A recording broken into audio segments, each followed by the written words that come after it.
सभी लोग कह रहे थे कि अगर अमिताभ शर्मा नहीं होते तो ये इवेंट शायद सक्सेसफुल नहीं हो पाती, कहीं ना कहीं प्रॉब्लम्स बड़ी जो लोगों को दिख रही थी, ये लगभग हर किसी के जुबान पर था। अगर मुझे किताब कभी लिखने का हो तो मैं अपनी जिंदगी के इस 6 महीने के ऊपर जरूर लिखना चाहूंगा, the experience of conducting the national games and administering the national games. मेरे लिए काफी भावुक पल थे वो, बहुत भावुक पल थे, क्योंकि मैंने कभी एक्सपेक्ट नहीं किया था। उत्तराखंड टेक्निकल कमेटी की अभी अनाउंसमेंट नहीं हुई है जी। क्या अमिताभ शर्मा वो जिम्मेदारी फिर से निभाना चाहें? नमस्कार दोस्तों, मैं हरपाल सिंह फ्लोरा और आप देख रहे हैं खेलो इंडिया न्यूज। जैसे आप जानते हैं कि 37वें नेशनल गेम्स जो हैं वो खत्म हो चुके हैं और उप राष्ट्रपति जो हैं उन्होंने जो इसके क्लोजिंग का जो कार्यक्रम था उसके चीफ गेस्ट थे। और जैसे कि पहले भी हमने अपने पिछले वीडियोस में भी कहा कि गोवा में जो नेशनल गेम्स हो जा रहे हैं उस पर बहुत सारी जो र्यूमर्स थी और बहुत कुछ कहा जा रहा था कि फ्लॉप होंगे, हो पाएंगे, नहीं हो पाएंगे, या ओपनिंग सेरेमनी के बाद फेडरेशंस के भरोसे छोड़ दिया जाएगा। लेकिन अगर हम देखें तो इतने साल डिले होने के बाद फाइनली जब गोवा ने नेशनल गेम्स करवाए तो गोवा जो है वो अपने आप में एक शक्ति उभर के आया। स्पोर्ट्स के जो जिस तरीके से नेशनल गेम्स करवाए गए और जिस तरीके से गेम्स को एग्जीक्यूट किया गया वो इट वाज ऑलमोस्ट फ्लॉलेस, कहीं कोई कमी नहीं दिखाई दी। बहुत बड़ा सेटअप, 10,000 प्लेयर्स, लगभग 5,000 ऑफिशियल जो हैं वो 43 गेम्स का उनका ट्रांसपोर्टेशन, रहना, खाना पीना जिस तरीके से एग्जीक्यूट किया गया। और इवन लास्ट डे तो हमने देखा कि बारिश के बाद जो है वो बाहर ग्राउंड में जो है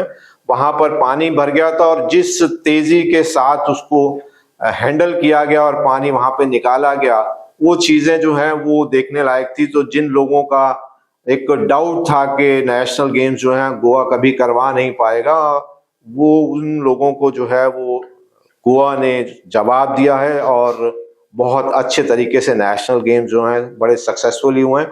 और इसके पीछे जो टीम काम कर रही थी उसमें हमारे साथ Amitabh Sharma, Indian Olympic association के एग्जीक्यूटिव काउंसिल के मेंबर हैं और जीटीसीसी के चेयरमैन हैं। इन्होंने दिन रात, हम पिछले 10-12 दिन से जो टूर्नामेंट का टाइमिंग बता रहा हूँ, अदरवाइज तो पिछले लगभग 6 महीने से दिल्ली गोवा बार बार इनका आना जाना रहा और सारे मैनेजमेंट को जिस तरीके से देखा। और इस 12 दिन के पीरियड में शायद दिन में कई बार एक वेन्यू पर विजिट की, फेडरेशन के लोगों से मुलाकात की, प्लेयर्स तक से मुलाकात की और उनकी समस्याओं को समझा भी। और कहीं कुछ इश्यूज आए तो इमीडिएटली जो है उस पर उसका निवारण किया गया। तो सबसे पहले तो मैं अमिताभ जी आपका स्वागत करता हूं खेलो इंडिया न्यूज पे। फिर से मेरा ख्याल हम 3-4 बार इंटरव्यू कर चुके हैं आपका। और नेशनल गेम्स जब गोवा को अलॉट हुई थी तभी ये शंकाएं, मेरा ख्याल मैंने उस इंटरव्यू में भी पूछा था कि क्या गोवा करवा पाएगा या नहीं करवा पाएगा, लेकिन इतना बढ़िया अरेंजमेंट हुआ। कहीं पहले से कुछ डाउट आपके मन में भी था, शंका थी, क्योंकि कई बार कैंसिल हो चुका और अरेंजमेंट जो है उतने थे नहीं, इंफ्रास्ट्रक्चर उस लेवल पे नहीं था, तो कहीं पहले से शंका थी आपको भी कि कुछ दिक्कत आ सकती है?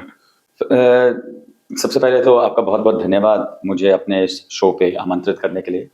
सभी दर्शकों का मैं बहुत बहुत आभार प्रकट करना चाहता हूँ जो इस नेशनल गेम्स को देख रहे थे और इस नेशनल गेम्स को फॉलो कर रहे थे। एंड आई होप कि it was a very electrifying experience for all the viewers. जहाँ तक बात आपने कही शंका की, देखिए मैं इसको कहूँगा कि यस, 37 नेशनल गेम्स गोवा में कुछ चैलेंजेस और कुछ चुनौतियाँ थी जिसको हमने स्वीकार किया था। जैसा आपने ठीक कहा कि कई बार गोवा ने प्रयास किया नेशनल गेम्स को होस्ट करने का, परंतु वो नहीं कर पाया और लगभग तकरीबन 1 दशक लग गया जब से होस्ट सिटी कॉन्ट्रैक्ट साइन हुआ था इंडियन ओलंपिक एसोसिएशन और गोवा सरकार के बीच में। बट ये एक चुनौती थी।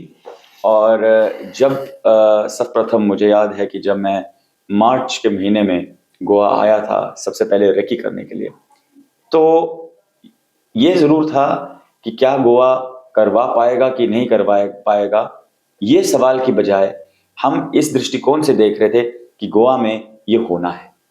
और उससे जो है इस शब्दावली से सारा कुछ पलट जाता है। एक है कि आप किसी दृष्टिकोण से देखें कि क्या ये होगा, क्या दिक्कत आएगी, शायद असंभव है, और अगर आप उसी दृष्टिकोण को बदल के ये देखें कि ये होना है, और गोवा सरकार का मैं बहुत बहुत धन्यवाद करूंगा, क्योंकि डे 1 से जब मैं आया था तो गोवा सरकार में उत्साह, जिज्ञासा और एक उनकी मंशा मुझे इस गेम्स को कराने की लगी थी। बिल्कुल, क्योंकि ये बहुत टेक्निकलिटी होती है गेम्स में, क्योंकि इतने बड़े पैमाने में जब गेम्स की जाती है तो जब एनजीओसी फॉर्म होती है, बहुत सारी उसमें चीज़ों का मिश्रण होता है, उसमें कहीं इंडियन ओलंपिक एसोसिएशन और गोवा सरकार की जो एक अच्छी बॉन्डिंग हुई, जो एक हमारी एक टीम वर्क हुआ, उसका फलस्वरूप है कि ये गेम्स डिलीवर ही नहीं हुए, ये गेम्स आज हुए ही नहीं, ये ऐतिहासिक गेम्स बन के रह गए।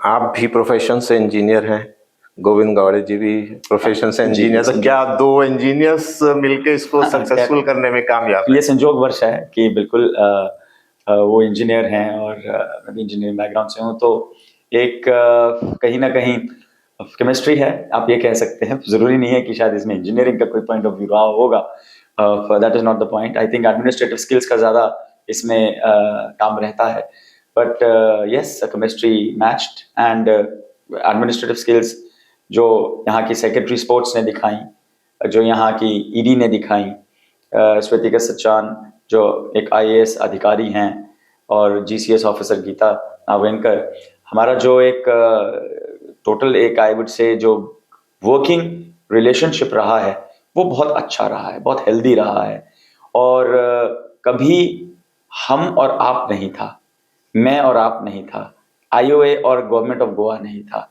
हमेशा ही ये हम थे कि हमने करना है। सो आई थिंक कहीं ना कहीं ये सारी चीज़ों का समीकरण जो है ये बन करके काफ़ी अच्छा। तो टीम का आपस में मतलब कोऑर्डिनेशन जो है वो बहुत अच्छा रहा है इसको, इसके पीछे किस तरीके के चैलेंज और क्या क्या ऐसी प्रॉब्लम्स आई जहां पे लगा कि शायद ये हैंडल करनी बहुत ज़्यादा मुश्किल हो पाएंगी, या इमीडिएट उस पर रिएक्ट नहीं कर पाए, हैंडल नहीं कर पाए, थोड़ा टाइम लगा हो? देखिए, गोवा जैसा आप जानते हैं तटवर्तीय राज्य है, और तटवर्तीय राज्य होने की वजह से हमारे पास इंफ्रास्ट्रक्चर के लिए मौसम, क्लाइमेट का थोड़ा सा हैंडीकैप रहा।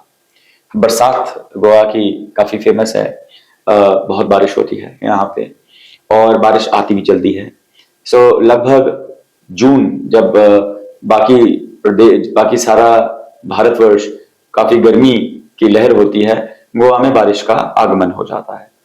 सो आप ये सोचिए कि जो हमारे पास टाइम था फॉर इंफ्रास्ट्रक्चर रिवैम्प, मैं कहूँगा, उसके लिए हमारे को चैलेंज ये था कि हमारे पास समय कम है, क्योंकि तेज बारिश में, मानसून के समय में बाहर के एफओपीज, चाहे वो रग्बी ग्राउंड था, एथलेटिक स्टेडियम था जिसमें सिंथेटिक टर्फ नहीं लगी थी, और फुटबॉल के एफओपीज जो हैं, इनफैक्ट कई स्टेडियम्स की जहाँ पे रिनोवेशन का काम बचा हुआ था, वो सब थोड़ा सा हैम्पर हुआ, जिसकी वजह से थोड़ी चिंता भी थी।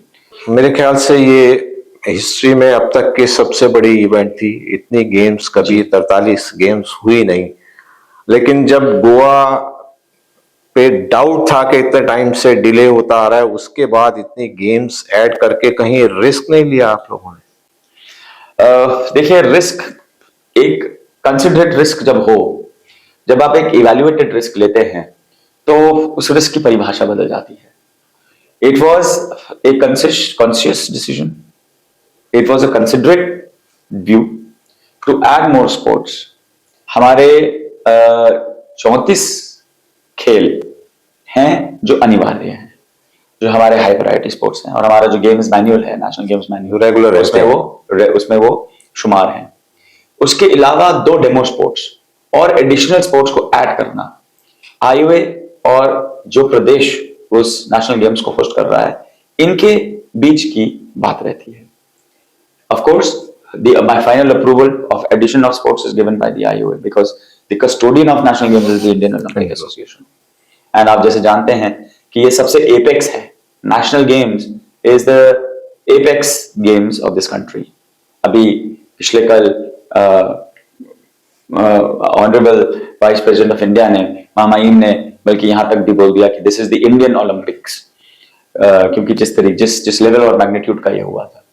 सो ये जो हमने 43 स्पोर्ट्स हम लॉन्च हमने की, it was a very conscious decision, it was a very considered decision. हमें पता था कि थोड़े से एडिशनल लोड होगा, खिलाड़ी बढ़ेंगे, पर वो इस दृष्टिकोण से भी था कि हम अपने इंडिजिनियस स्पोर्ट्स को, हमारे उन स्पोर्ट्स को जिन्हें और कहीं प्लेटफॉर्म नहीं मिलता, हम उनको अपने इंडिया का लेवल का एक प्लेटफॉर्म दें। आपने इस बार देखा होगा कई यूनिक स्पोर्ट्स ऐसे थे जो हमारे देश की धरोहर है, वो स्पोर्ट्स थे जो हमारी माटी से पैदा हुए हैं, हमारे कल्चर के साथ संबंध रखते हैं। श्री गुरु नानक देव के समय से गटका जो है वो खेला जाता है, हमारे सिख गुरुओं ने ये खेला है। श्री गुरु गोविंद सिंह जो है वो इसके मास्टर थे। उस स्पोर्ट को इंट्रोड्यूस किया गया एक नेशनल लेवल पे। वैसे ही कलियारीपेट केरला का एक मार्शल आर्ट, वैसे ही कश्मीर का मार्शल आर्ट स्क्वायर, वैसे ही आप देखें तो जो इंडिजिनियस और हमारे प्रतिस्पर्धाएं और स्पोर्ट्स रही हैं उन्हें इसमें जो है मौका दिया गया है। So this was a considerate view, it was a balanced decision to have these kind of sports also as part of a bigger platform, जिससे मुझे बताते हुए बहुत खुशी हो रही है कि जो बच्चे, जो एथलीट इसमें भाग लिया जिन्होंने, उनको एक इतना मॉरल बूस्ट हुआ है, उन्हें एक ऐसा प्लेटफॉर्म मिला है कि that in the next games और in the next editions, whether it is on their international level, whether it is their own national championships, they will excel. And it is just wonderful to see the way these federations are working. And I was very happy to see the end result. जी हाँ, कहीं थोड़ा बहुत था, थोड़ी बहुत शंका थी, कैसे रहेगा, परफॉर्मेंस कैसी रहेगी, ये मतलब हमने कर लिया है, was it the right or not? But I think जो हमारा कंसिडर्ड डिसीजन था वो सही था। पिछले कुछ सालों में 4-5 साल पीछे ऐसा देखा जा रहा था कि खेलो इंडिया गेम्स जो हैं वो काफी हाईलाइट हो रहे थे, तो ऐसा लग रहा था कि जैसे नेशनल गेम्स जो हैं वो धीरे धीरे शायद ऐसा कहीं खत्म ही ना हो जाएं। अभी इतना सक्सेसफुल करने के बाद जो हाइप हुई है नेशनल गेम्स की और जो स्टैंडर्ड जो इस बार देखने को मिला, वो कहीं लगता है कि हाँ, नेशनल गेम्स अब अपने जो पहले जो एक हुआ करती थी, जो इसकी रेपुटेशन हुआ करती थी, एक इमेज हुआ करती थी, वो फिर से लौटी है। ये अगले जो 2024 में जो उत्तराखंड में होने जा रहे हैं, ये कंटिन्यू रहने वाली है उस तरीके से। जी बिल्कुल, बेंचमार्क सेट हुआ है और प्रोग्रेस, बदलाव, इंप्रूवमेंट ये सृष्टि का नियम भी है। सो आई एम 100% श्योर उत्तराखंड को जो है वो पिछले कल ही उत्तराखंड शासन को वो नेशनल गेम्स का जो है वो बीड़ा और फ्लैग हमारा IOA का वो हैंडओवर किया गया है। And I am very sure कि जो ये बेंचमार्क सेट हुआ है क्वालिटेटिवली, मैं इस बारे में तो नहीं टिप्पणी कर पाऊंगा कि 43 स्पोर्ट्स रहेंगे या उससे ज्यादा रहेंगे या बेसिक मेन एलिमेंट्री स्पोर्ट्स रहेंगे या हमारे प्रायोरिटी स्पोर्ट्स रहेंगे। It is too early to say that, but I am 100% sure that as far as the technical conduct is concerned, it will be in fact better than what was happened this time, because एक momentum setup हुआ है। और जहां तक कि आपने बात करी खेलो इंडिया की, मैं बहुत बहुत उसका फैन हूं और मैं भारत सरकार को, हमारे माननीय प्रधानमंत्री, हमारे ऊर्जावान स्पोर्ट्स मिनिस्टर श्री अनुराग ठाकुर जी को बहुत बहुत उसके लिए बधाई देना चाहता हूं कि उन्होंने एक वो ऐसा प्लेटफॉर्म क्रिएट किया जो गांव-गांव में वो प्रतिस्पर्धा और जो वो बच्चे हैं वो वहां से आते हैं। I think it is just amazing, and I think as a sporting community, India is really going fast and fast forward to be a sporting superpower very soon. आप में इतनी एनर्जी कहां से आती है? पिछले 6 महीने से हम देख रहे हैं कॉन्स्टेंटली आप लगे हुए हैं, और पिछले 10-12 दिन से तो मेरा ख्याल आपका शायद जो सोने का टाइम भी प्रॉपर नहीं मिल रहा है, खाने का टाइम नहीं है, लंच तो शायद हमने आपको करते कहीं देखा नहीं इतने दिन से, एक हफ्ते से भी हम भी साथ हैं। और पिछले कुछ दिन से जितने लोगों से भी हम मिले हैं, वो चाहे स्टेट ओलंपिक एसोसिएशन के लोग हों और जो दूसरे भी अधिकारी यहाँ पे आए हुए हैं, स्टेट्स के लोग आए हुए हैं, ये सबके सब जो हैं वो अमिताभ शर्मा कहते नहीं थक रहे थे। और शायद कल मैंने देखा भी, राजीव मेहता जो फॉर्मर सेक्रेटरी जनरल है इंडियन ओलंपिक एसोसिएशन के, उन्होंने भी अपने प्रोफाइल पे जो है वो पोस्ट किया, आपके बारे में पोस्ट किया। मेरी भी उनसे बात हुई तो बहुत तारीफ कर रहे थे आपकी। और हमने कल क्लोजिंग सेरेमनी में देखा कि जितने वहां पे गेस्ट लोग थे, इवन उपराष्ट्रपति और जो यहाँ के स्पोर्ट्स मिनिस्टर, चीफ मिनिस्टर, सभी के सभी जो है वो अमिताभ शर्मा की तारीफ करते नहीं थक रहे थे। इवन जहां तक मुझे एक पता लगा कि शायद आप फोन पे बात करते करते कहीं गिर भी गए थे और आपके टांग में पूरा स्वेलिंग आ गया था, उसके बाद भी आप भाग रहे थे, तो इतनी एनर्जी आती कहाँ से आप में?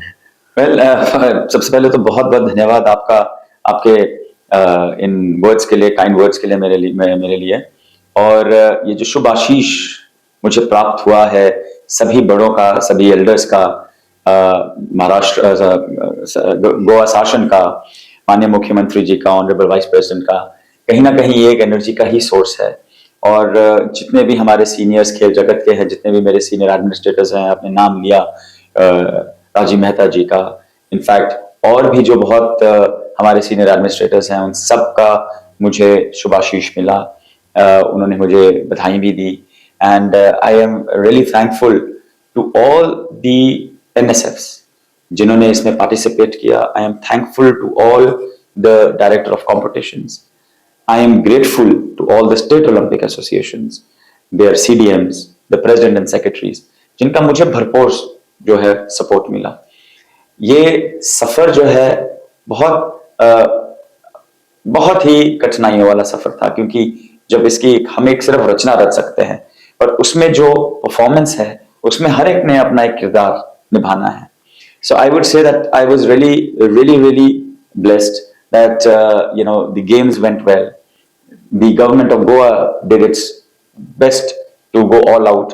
जो हमने उनसे रिक्वेस्ट करी, जैसा हमने चाहा, वैसा उन्होंने हमारे को हैंडहोल्ड किया। सभी स्टेट ओलंपिक एसोसिएशन, जैसा आपने देखा, इस बार एक इतनी ऊर्जा पूरे गेम्स के दौरान बनी हुई थी कि होड़ थी कि कौन मेडल ज्यादा लेगा। They did a fantastic job. I'm so thankful to them, and I think this is the source of energy for anybody that can. उपराष्ट्रपति महामहिम जगदीप धनखड़ जी ने जब आपका सम्मान किया स्टेज पे, पूरी स्पोर्ट्स फ्रेटर्निटी वहां पे मौजूद थी, दो चीफ मिनिस्टर मौजूद थे, स्पोर्ट्स मिनिस्टर वहां मौजूद थे, कैसा अनुभव था वो समय? मेरे लिए काफी भावुक पल थे वो, बहुत भावुक पल थे, क्योंकि मैंने कभी एक्सपेक्ट नहीं किया था। It was just another closing ceremony and I was just one person amongst the big people, amongst the galaxy of stars there. And उस प्लेटफॉर्म पे अगर एक सराहना मिलती है, उस प्लेटफॉर्म पे अगर शुभाशीष मिलता है बड़ों का, so it was an absolute moment of emotions for me. It was moment of joy, it was moment to think back that yes, maybe somewhere there was an additional effort put in by me. It was absolutely confirmation that hard work will pay. So I would put it this way कि जब महामहिम से खुद एक award मिलना या जो उनसे रिकग्निशन होना, I think it was for me getting, किसी खिलाड़ी के लिए अगर एक अर्जुन अवार्ड सबसे बड़ा चीज है, so for being from the administrative point, I thought that I am just being blessed by one of the highest awards और by the highest recognitions by the honourable vice president. सभी लोग कह रहे थे कि अगर अमिताभ शर्मा नहीं होते तो ये इवेंट शायद सक्सेसफुल नहीं हो पाती, कहीं ना कहीं प्रॉब्लम्स बड़ी जो लोगों को दिख रही थी। ये लगभग हर किसी के जुबान पर था। हम जितने भी फेडरेशन से बात की, जितने अधिकारियों, सभी ये कह रहे थे कि अगर अमिताभ शर्मा नहीं होते तो ये शायद शो फ्लॉप हो जाता है, टूर्नामेंट फ्लॉप हो जाता। इतनी बड़ी सक्सेस के बाद क्या कोई बड़ी जिम्मेदारी दी जाती है तो उसके लिए तैयार है? नहीं, पहली बात तो मैं ये कहूंगा कि जो आप कह रहे हैं कि किसी एक व्यक्ति की वजह से कोई टूर्नामेंट सक्सेसफुल हो, ऐसा असंभव है। मेरा ये बिल्कुल भी मानना नहीं है। मैंने एक किरदार प्ले किया है। Chairman of the GTCC is an important role to play. I think I just played that role. और ये कहना कि किसी एक किरदार की वजह से या किसी एक के एफर्ट की वजह से ये सक्सेसफुल हुआ या कोई मैं नहीं होता तो नहीं होता, मेरा ऐसा मानना नहीं है। I think there are great sport administrators in our country and anybody could have pulled it off. But I would give this to all those people who have said this. I would like to thank them. But I think वो इस बधाई के पात्र हैं क्योंकि जो उनका किरदार उन्होंने प्ले किया वो बहुत अच्छे और बड़े सुचारू रूप से हुआ। जी हाँ, ये बात सही है कि the biggest games has been registered. It has been successful by the grace of God and by all the efforts of all the stakeholders, जैसे मैंने बोला। अगर कोई और रिस्पॉन्सिबिलिटी मुझे कभी दी जाएगी मेरे सीनियर्स से, I would definitely take it up and try to give my very best there as well. आपने इस जीत का सेहरा जो है वो बाकियों को दिया, ये एक अच्छे लीडर की निशानी है। लेकिन हमने ये देखा कि प्लेयर्स तक और रीच जो थी और जो ऑफिशियल्स थे, आपने हर जगह एक दिन में कई कई बार आपने सारे वेन्यूज विजिट किए हैं, तो वो जो रीच थी, एक फील था सभी के बीच में कि हाँ हमारी कोई सुनने वाला था। बाकी लोग जो आप कह रहे हैं बिल्कुल ठीक है, वो बिहाइंड द सीन वो काम कर रहे थे, लेकिन अगर फील्ड के अंदर किसी को प्रॉब्लम आती है तो वहां तक नहीं पहुंच सकते थे। वहां पर जो है सिर्फ अमिताभ शर्मा मौजूद थे। तो ये अपने आप में एक बड़ी बात होती है कि जो प्लेयर्स जिनके लिए टूर्नामेंट करवाया जा रहा है, अगर वो किसी समस्या को फील्ड में फेस कर रहे हैं तो उनकी सुनना अपने आप में एक इम्पॉर्टेंट था। ये चीजें दूसरों के दिमाग में नहीं थी, आप लोगों आपके दिमाग में थी और आप ही सुबह से शाम तक भाग रहे थे उसके लिए। जी देखिए, उसमें हर आदमी अपना अपना रोल प्ले कर रहा था। हमारा एनजीओसी का जो हेडक्वार्टर्स है वो डॉक्टर श्यामा प्रसाद मुखर्जी स्टेडियम में बनाया गया था, वो हमारा कंट्रोल सेंटर था। वहीं पर ही सारी एजेंसीज, ऑन बोर्ड एजेंसीज हैं, उनका ऑफिस था। मेरा भी वहां पे एक छोटा सा ऑफिस था। आईओए का सेक्रेटेरिएट वहां पे क्रिएट किया गया था। Goa government national games organizing committee का सेक्रेटेरिएट भी वहीं था। सीईओ जो खुद स्वयं मैडम स्वेतिका सचान जी थी, वो वहां पे बेस्ड थी। गीता नागवेंकर जो एग्जीक्यूटिव डायरेक्टर एसएजी और जॉइंट सीईओ हैं, वो वहां बेस्ड थी। तो हम वहां से ऑपरेट कर रहे थे और हर एक को है, ठीक है, बहुत एक बड़ा चैलेंजिंग पार्ट मुझे रहा कि ड्यूरिंग द गेम्स हर घंटे हमारे पास कोई तकरीबन 70 से लेके 80 ईमेल्स आ रही थी for various reasons from various post, because activated था। At any point of time हमने 2,500 से 3,000 एथलीट, एक टाइम हमारा पीक भी गया था तो हमारे पास ऑलमोस्ट 4,000 एथलीट्स गोवा में थे, क्योंकि प्रतिस्पर्धाएं चल रही थी। सो हर एक की कोई रिक्वेस्ट, किसी की कोई टेक्निकल पार्ट, किसी और पूछे, so all those mails were coming, so we had to handle them. So एक हमारी टीम वर्क अच्छी थी कि और ऑफिस में एडमिनिस्ट्रेशन भी देखा जा रहा था। I was more inclined to go to the field so that I could interact, I could see if there were any glitches on the ground. जो मुझे I was very happy to learn कि मुझे कोई बहुत ज्यादा glitches on the ground नहीं दिखे, पर कहीं जहाँ पे कुछ जो ड्यूरिंग दी ऑपरेशंस रहे वो हमने उस पर एक्शन लिया, तुरंत एक्शन लिया। और जैसे मैं फिर रिपीट करूंगा कि टीम वर्क है, वो एक्शन हुआ गवर्नमेंट के साथ। हम जैसे जो हम चाह रहे थे वैसा उसी वक्त रिस्पांस मिल रहा था। हमारे एंड पे जो रिस्पांस करना था हमने वो किया। So we were able to sort out if any there were problems at the venues और एट द स्पोर्टिंग एफओपीज। एक चीज इस बार जो है वो सबसे अच्छी ये रही है कि हमारा टेक्निकल स्टैंडर्ड बहुत ऊंचा गया है। हमारे सारे फील्ड ऑफ प्ले जो है they were absolutely international standard, and that was the source of my energy after the games had begun, when I saw senior people who have been masters of their sports, वो जब बधाई दे रहे थे कि उनके एफओपीज और उनका जो आयोजन जो होने लगा कि वो बिल्कुल एक इंटरनेशनल लेवल का उनको आयोजन लगा, सो वो बहुत बड़ी ऊर्जा का स्रोत था मेरे लिए। सहदेव यादव जी जो प्रेसिडेंट वेट लिफ्टिंग के हैं, हमारे आईओए के सीनियर हैं, ट्रेजरर हैं इंडियन ओलंपिक के। जब वेट लिफ्टिंग का इवेंट हो रहा था तो मैं ये वेट लिफ्टिंग के इवेंट में गया। So he was so very happy and वो बहुत बधाई दे रहे थे कि उनको वो कह रहे थे कि 1 मिनट के लिए मुझे यहाँ ये लग रहा है कि मैं शायद किसी इंटरनेशनल अरीना में बैठा हूँ, जो लेवल ऑफ इक्विपमेंट है, जो लेवल ऑफ एफओपी है। So this was something which was very much delightful for me. So इस गेम्स में हमने बेंचमार्क पार्टिसिपेशन का ही नहीं, नंबर्स का ही नहीं, टेक्निकलिटी का ही नहीं, कहीं ना कहीं जो लॉजिस्टिक्स की जो कोऑर्डिनेशन है, एसीटी जो है, उसका भी जो बेंचमार्क हमने हमारा ऊपर गया है, उसके वजह से एक ये ग्लोबल पिक्चर जो इस गेम्स के बहुत सुंदर उभर के आई है। इसमें तो कोई दो राय नहीं है। जो सेटअप जो था, जो इक्विपमेंट से, मतलब हॉल के अंदर जाते ही फीलिंग आती थी कि इंटरनेशनल स्टैंडर्ड का सारा सेटअप था, इसमें कोई दो राय नहीं है। अमिताभ शर्मा का ये जो एक्सपीरियंस है, क्या अगले नेशनल गेम्स में आप वो एक्सपीरियंस जो है वो शेयर करना चाहेंगे? Absolutely, I will be more than happy. मैं अभी हाल फिलहाल में वैसे ही वार्तालाप कर रहा था तो मैं किसी को कह रहा था कि अगर मुझे किताब कभी लिखने का हो तो मैं अपनी जिंदगी के इस 6 महीने के ऊपर जरूर लिखना चाहूंगा, the experience of conducting the national games and administering the national games. It was just like doing a PhD in these various sports, deep diving into the technicalities, इनकी प्रतिस्पर्धाएं, इनके various events की requirements, equipment की requirements, तो काफी बड़ा ग्रंथ बन सकता है। So that is something which was I feel really honored. I feel blessed कि मुझे वो opportunity मिली कि मैं ये सीख पाया, because learning is a continuous process, and I'm very happy to share this experience. I'm very happy to share this knowledge to whoever that would require it at any point of time. Uttarakhand technical committee की अभी announcement नहीं हुई है, जी, क्या अमिताभ शर्मा वो जिम्मेदारी फिर से निभाना चाहेंगे? नहीं, देखिए ये सवाल का जवाब तो सिर्फ एक ही व्यक्ति दे सकता है, वो है प्रेसिडेंट इंडियन ओलंपिक एसोसिएशन, जो हमारे प्रधान हैं. So it is for the IOA and the executive board of the IOA to select the technical committee to make the chair of the technical committee. So it is for them to decide. और जैसा मैंने पहले कहा कि आगे भी कोई भी जिम्मेवारी या कोई भी चुनौती अगर IOA मुझे देगी, हमारी प्रेसिडेंट मुझे देंगी, I would be more than happy to.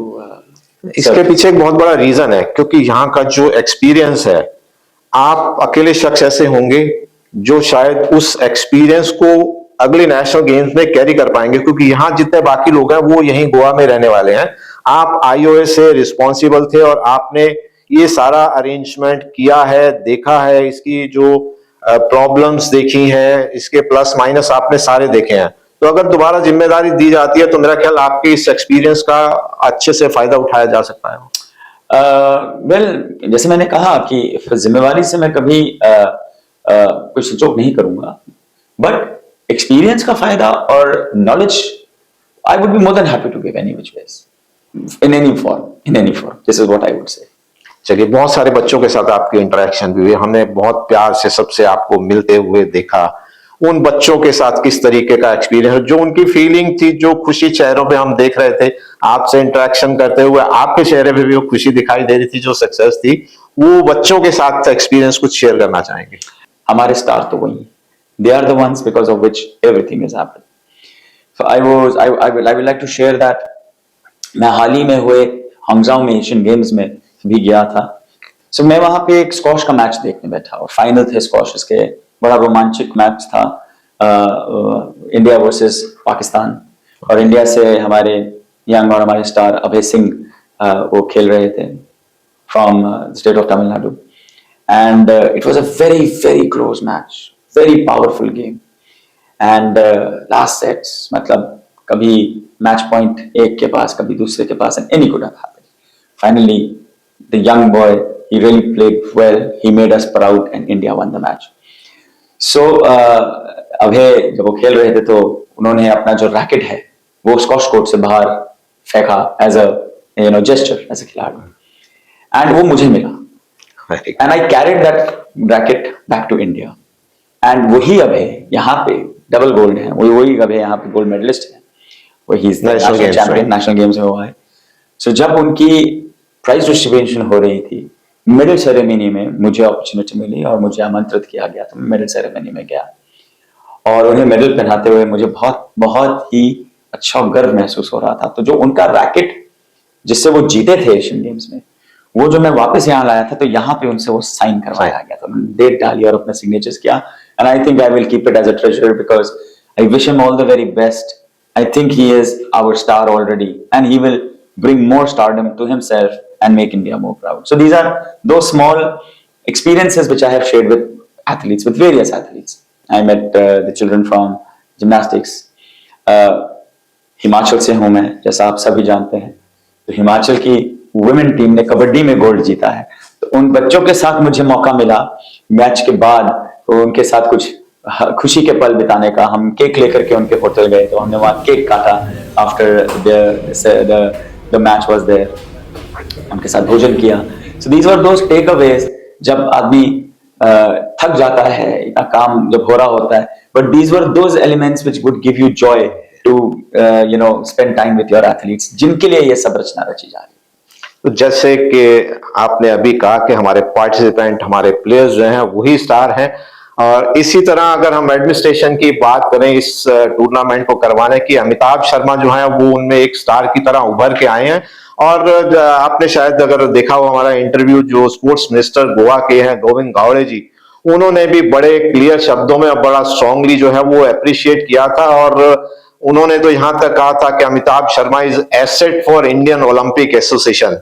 और बाकी जो मिनिस्टर, चीफ मिनिस्टर हैं, उन्होंने भी बहुत अप्रिशिएट किया और ये अपने आप में एक बहुत बड़ी बात है। इतनी बड़ी इवेंट को, जो हिस्ट्री का, हिंदुस्तान की हिस्ट्री का आज तक का सबसे बड़ा टूर्नामेंट नेशनल गेम्स जो है वो है, पूरा इतना बड़ा टूर्नामेंट हिस्ट्री में कभी हुआ नहीं है जिसमें इतने प्लेयर्स और ऑफिशियल्स ने पार्टिसिपेट किया हो। उसको इतना सक्सेसफुली और इतना स्मूथली एग्जीक्यूट करना अपने आप में एक बहुत बड़ी बात है और बिल्कुल ठीक कहा आपने कि एक नया बेंचमार्क सेट किया है। और हम उम्मीद करेंगे कि इंडियन ओलंपिक एसोसिएशन जो है, आपका यहाँ का जो एक्सपीरियंस है उसका फायदा उठाएंगे और आपको जो है अगले उत्तराखंड में होने वाले नेशनल गेम्स की भी जिम्मेदारी देंगे, ताकि जो स्टैंडर्ड आपने यहाँ पे सेट किए हैं, जो बेंचमार्क यहाँ पे सेट किए हैं, उसको आप और बेटर और नेक्स्ट लेवल तक ले जा पाए। और आप हमारे चैनल से जुड़े, समय निकाला, हालांकि हमें ये इंटरव्यू करने में पूरा 1 हफ्ता लग गया, टाइम नहीं मिल पाया, कई बार पोस्टपोन हुआ, 4 बजे 6 बजे रात को 11-12 बजे भी आप वापस नहीं आ पा रहे थे, तो वो इंटरव्यू करने में 1 हफ्ता लग गया। लेकिन फाइनली आप इतना सक्सेसफुल हुए और इतना अच्छा काम करके दिखाया, इसके लिए आपको बहुत बहुत शुभकामनाएं। और हम आशा करते हैं कि आने वाले समय में भी आप इसी तरह स्पोर्ट्स को, स्पोर्ट्स की दुनिया को, हिंदुस्तान में स्पोर्ट्स फ्रेटर्निटी को और इंडियन ओलंपिक को जो है इसी तरह अपना योगदान देते रहेंगे। और हम स्पोर्ट्स में जिस तरह ग्रो कर रहे हैं, प्रधानमंत्री भी जो है स्पोर्ट्स को बहुत सपोर्ट कर रहे हैं, आगे बढ़ा रहे हैं, तो आपका ये जो योगदान है इसको याद रखा जाएगा और आप और बेहतर एडमिनिस्ट्रेटर के रूप में हमें आपका रूप अगले गेम्स में, अगले इवेंट्स में देखने को मिलेगा। चैनल के साथ आप जुड़े, बहुत बहुत शुक्रिया, धन्यवाद। बहुत बहुत धन्यवाद। धन्यवाद।